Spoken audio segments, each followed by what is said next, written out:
The awardee this year, as the head of the Institute, Professor Fodor said, is Albrecht Böttcher, who is a professor emeritus at the Technical University in Chemnitz.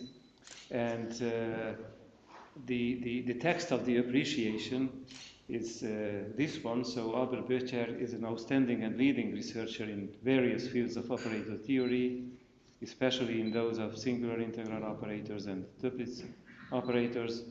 His works have brought significant contributions to many sub-areas of those fields and their applications. Incomplete list of them is the following: approximation methods for solving operator equations, asymptotic theory of determinants and spectral characteristics of large Toeplitz matrices, factorizations of almost periodic matrix functions, the theory of Toeplitz operators with strongly oscillating symbols, lattice theory and Toeplitz determinants, the theory of algebras generated by two projections. It is difficult to overestimate the influence of the monographs written by him on the theory of Toeplitz operators. Currently, he is the author of 242 papers and 9 books. In MedSciNet, there are over 2,900 citations to his works by close to 1,005 authors. And he published 2 papers in the latest 2 volumes of the journal that have already attracted high attention, very high attention. And no doubt about the main research areas of his work, which are operator theory and linear algebra. But in MedSciNet, there is a list of, when somebody is publishing a paper, it is classified into different areas. So the list of areas on which he published papers is very long, you see. On the right-hand side, you can see the number of the papers which appeared in that area. Of course, on the top, you see operator theory and linear algebra.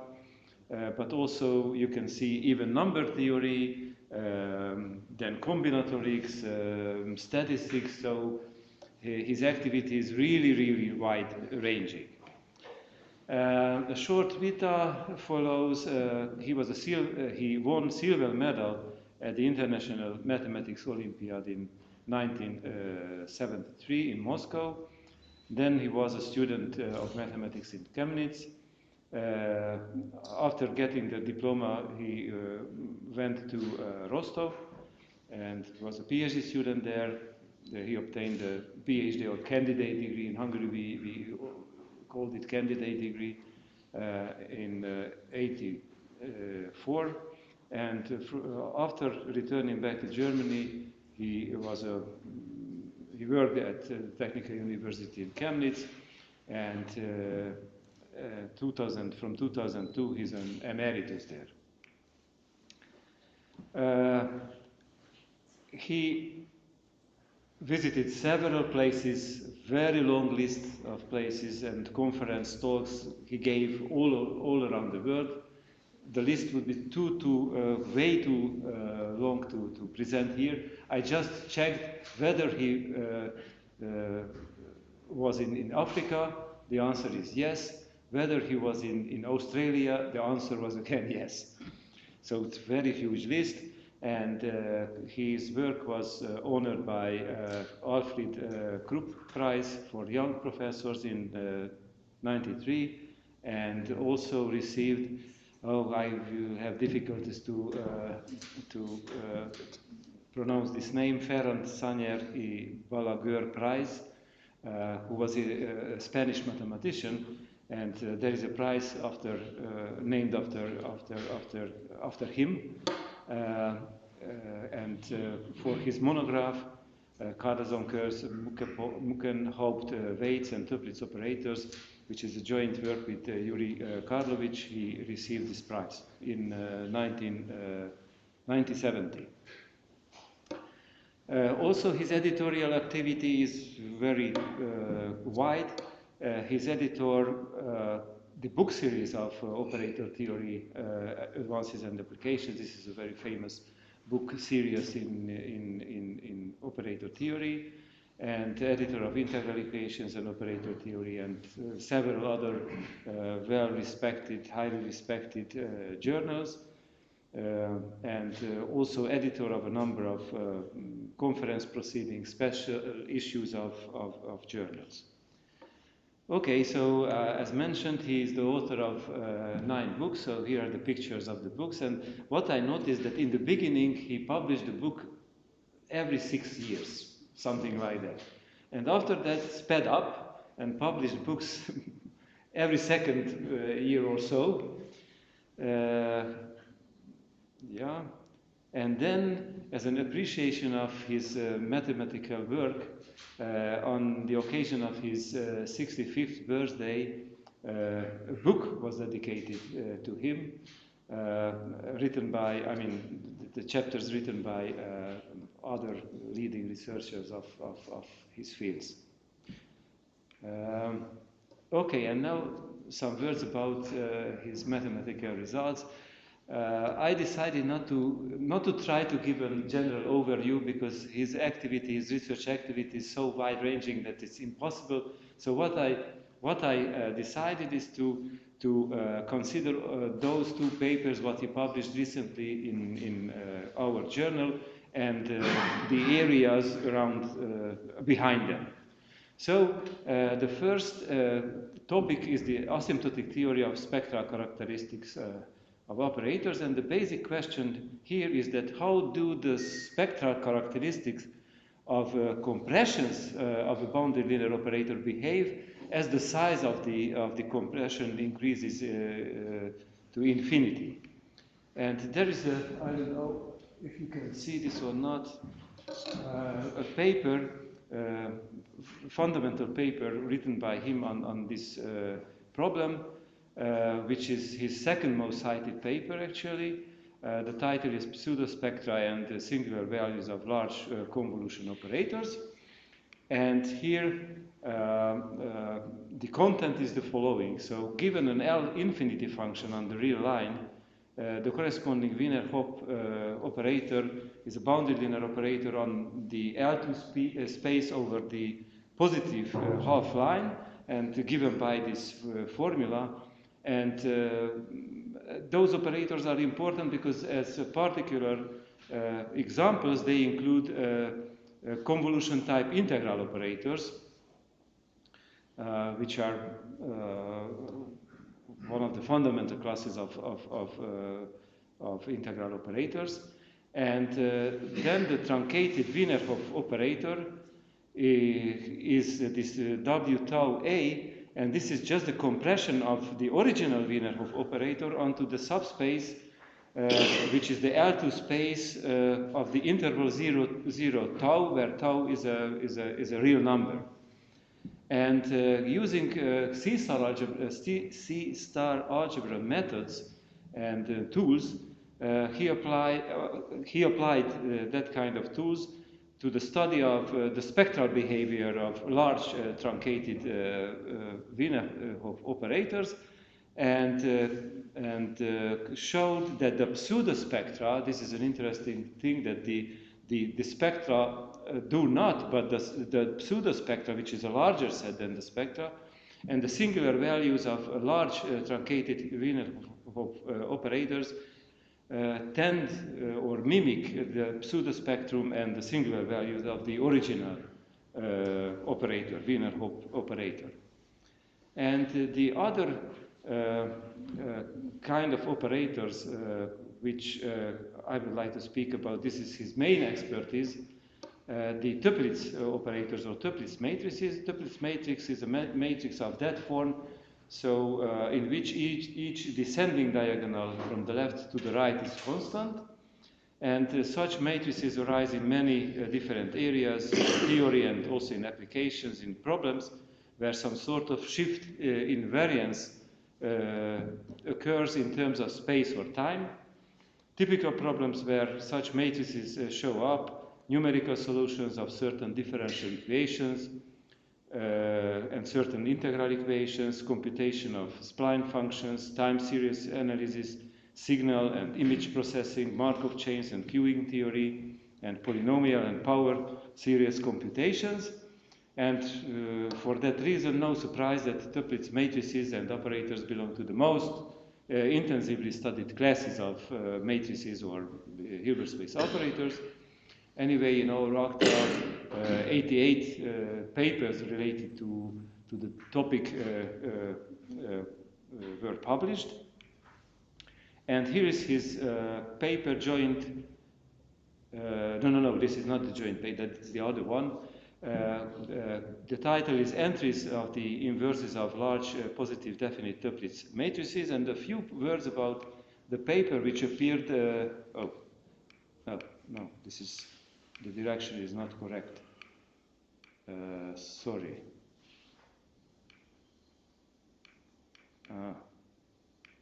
Use the arrows. Yeah. I'm sorry. I made a mistake pushing the. Yeah, that's it.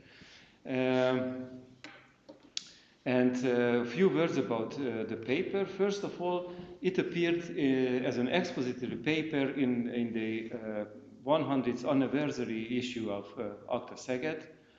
I was very, very happy when I invited him to contribute this, to this special issue, and he accepted the invitation. And as for the content, the background is that in the 20s and 30s, in a series of papers, Gábor Szegő, who also published papers in our ACTA, laid down the foundations of a general asymptotic theory of orthogonal polynomials, and he succeeded in reducing many significant problems related to orthogonal polynomials, to the asymptotic behavior of Toeplitz and the Henkel determinants. And there are some recent works in the literature which present those topics in expository manner.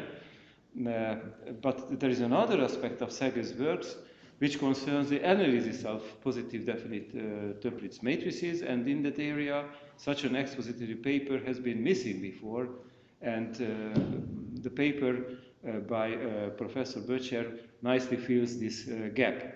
So about the content, a few words. Given an L1 function A over the unit circle T, let the A case be its Fourier coefficients, and let's consider the corresponding Toeplitz matrix formed from the coefficients. This is Tna, and if A is a real function which is non-negative almost everywhere and not zero almost everywhere, and even in the sense when we consider the function not on the torus but on the interval minus pi, then the Toeplitz matrices are positive definite. And the fundamental question here is that what is the behavior of the inverse of this sequence of Toeplitz matrices when n goes to infinity?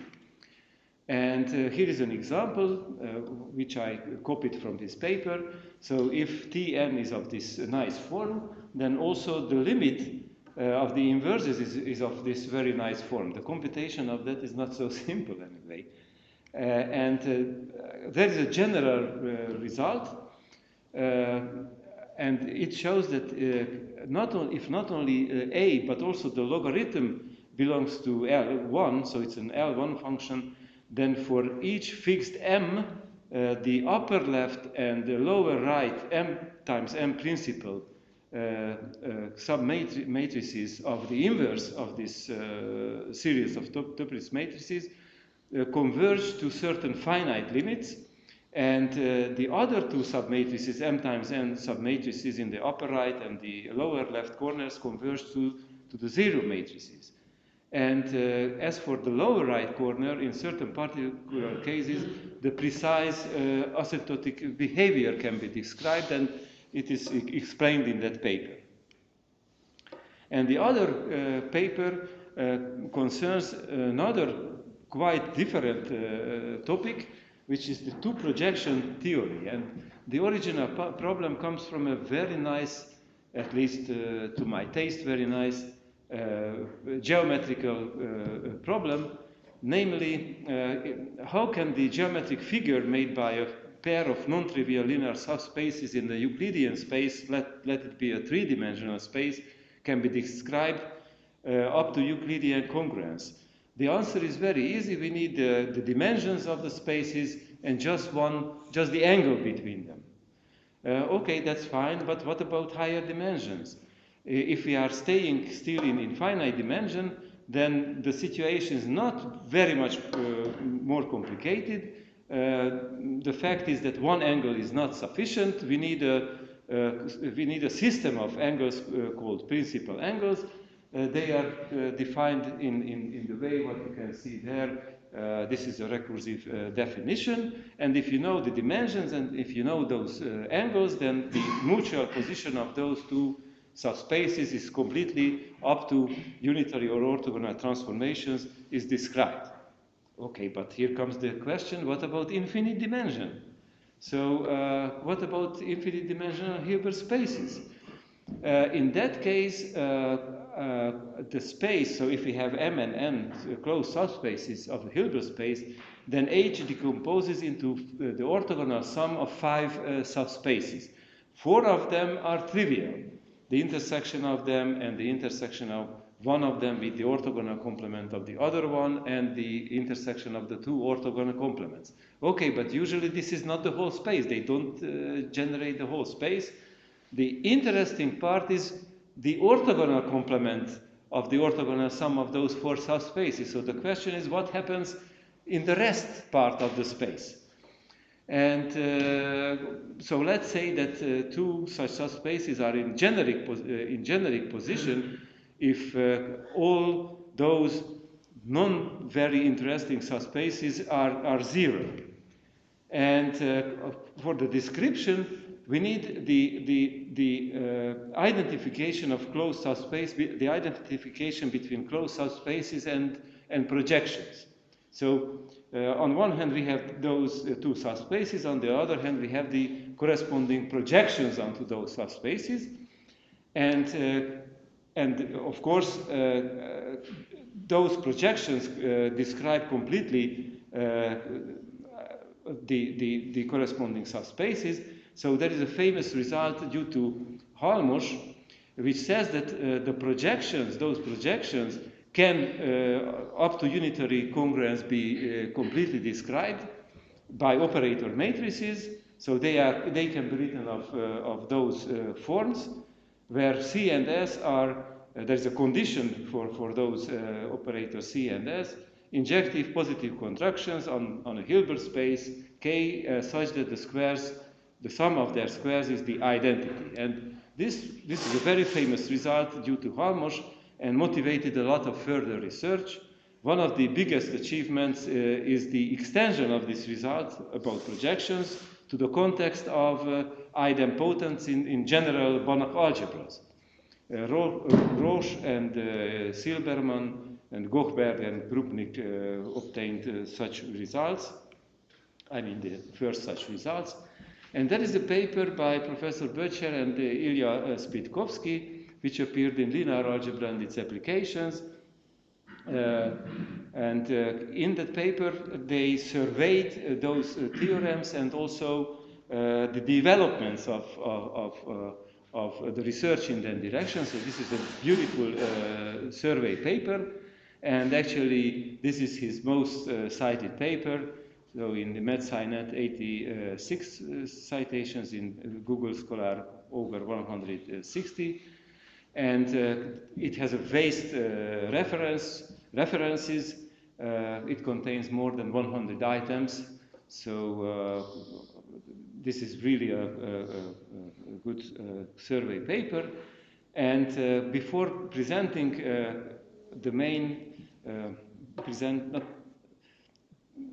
saying a few words about his paper, which appeared in ACTA, let me recall another beautiful thing. I like this result of Chandler Davis very, very much, who showed that the full operator algebra as a von Neumann algebra can be generated in the infinite dimensional case, can be generated by 3 projections. So 3 projections are enough to generate the whole operator algebra, but 2 not.